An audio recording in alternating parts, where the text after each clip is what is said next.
Indian premiere league में ना इस वक्त एक खिलाड़ी को लेकर जबरदस्त बहस छिड़ी हुई है। एक ऐसा खिलाड़ी जिस पर एक टीम ने अपना सब कुछ ही दांव पर लगा दिया। तो क्या ये एक मास्टर स्ट्रोक था या फिर एक बहुत बड़ी महंगी भूल? चलिए आज इसी मामले की तह तक चलते हैं। जी हाँ, हम बात कर रहे हैं ऑस्ट्रेलियाई ऑलराउंडर कैमरन ग्रीन की। और ये जो रकम स्क्रीन पर दिख रही है 20 करोड़ 50 लाख रुपए, केकेआर ने इन्हें इतनी बड़ी चौंका देने वाली कीमत पर खरीदा था।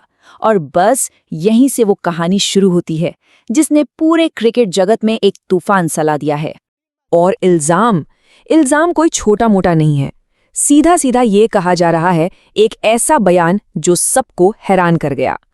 आज हम इसी एक लाइन के इर्द गिर्द पूरी कहानी को परत दर परत खोलेंगे।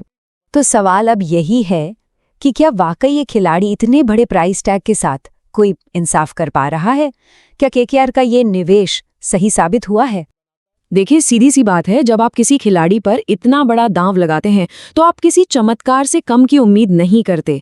लेकिन यहाँ उम्मीदों का पहाड़ और हकीकत की जमीन के बीच एक बहुत बहुत गहरी खाई नजर आ रही है। चलिए अब जरा उन आंकड़ों पर गौर करते हैं जो इस पूरे बहस की जड़ हैं। मतलब शुरुआती मैचों में ग्रीन का प्रदर्शन आखिर रहा कैसा है? जरा इन आंकड़ों को देखिए। एमआई के खिलाफ 10 गेंदों में 18 रन, ठीक है, मान लिया।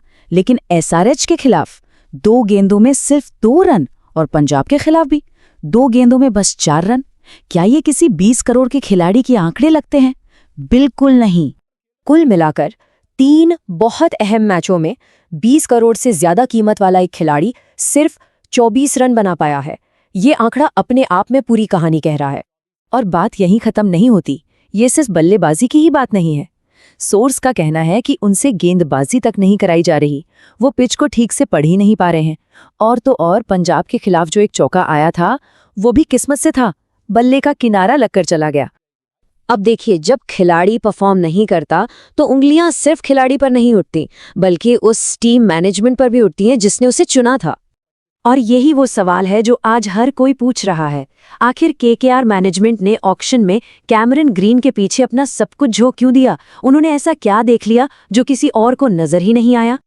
एक तरफ टीम के मालिक है शाहरुख खान, जिनका फलसफा है कि पहले अमीर बनो फिर फिलॉसफर, और दूसरी तरफ टीम के पैसों का इस तरह से इस्तेमाल होता दिख रहा है। ये एक बड़ा विरोधाभास, एक अजीब सी बात नहीं लगती? हालांकि इस कहानी का एक दूसरा पहलू भी है। कुछ समर्थक एक अलग ही तर्क दे रहे हैं जो सुनना भी जरूरी है।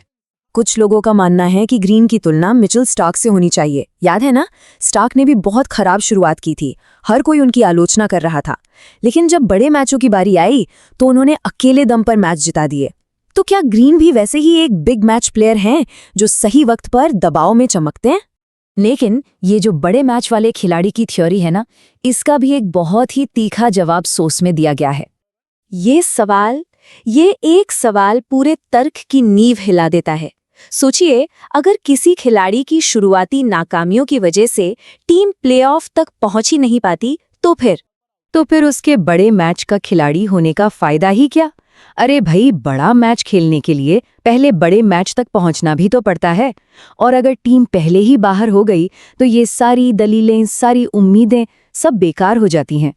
और आखिर में सोर्स का जो निष्कर्ष है वो बिल्कुल साफ है, बिना किसी लाग लपेट के 2 टूक शब्दों में।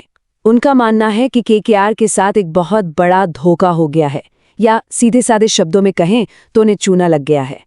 तो सोर्स का अंतिम फैसला क्या है? यही कि कैमरन ग्रीन टेस्ट क्रिकेट के बेहतरीन खिलाड़ी हो सकते हैं, लेकिन T20 में और खासकर इस कीमत पर वो कोई स्पेशलिस्ट नहीं है। और सोर्स के शब्दों में कहें तो वो एक बड़ा फ्रॉड है। तो ये मामला अब सिर्फ एक खिलाड़ी के अच्छे या बुरे परफॉर्मेंस का नहीं रह गया है।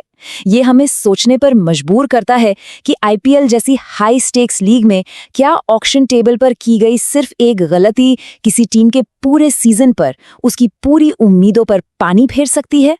इस सवाल का जवाब शायद हमें इस सीजन के अंत तक मिल ही जाएगा।